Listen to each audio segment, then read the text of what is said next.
আসসালামু আলাইকুম গাইস। আজকে রমজানের 16 নম্বর রোজা। সকালে দেখলে একটা দুর্ঘটনা থেকে বেঁচে গেলাম। মিক্সিতে যে অবস্থা হয়ে গেছে, তো এখানে মা চিকেন আর মাছ রান্না করছিল। আমি তারপর গোসল করে নিলাম, পরে একটু ঘুমিয়ে গেছিলাম আর উঠে দেখছি বিকেলে এরকম বৃষ্টি হয়েছে। আমাদের ওইদিকেও কি এরকম বৃষ্টি হচ্ছে তাহলে অবশ্যই কমেন্টে জানাও। তো চলো এখন ইফতারের জন্য কিছু একটা নাস্তা বানাবো।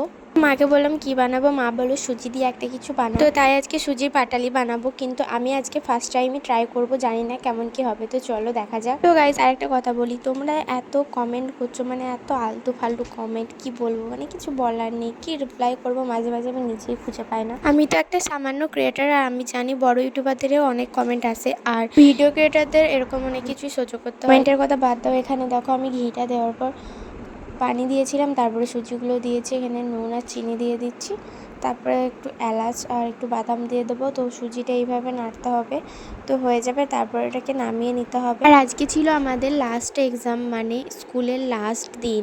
আর কোনো দিন স্কুল যেতে পারবো না, আর কোনো দিন স্কুলে ড্রেসও পরতে পারবো না, তো অনেকটাই খারাপ লাগছিল।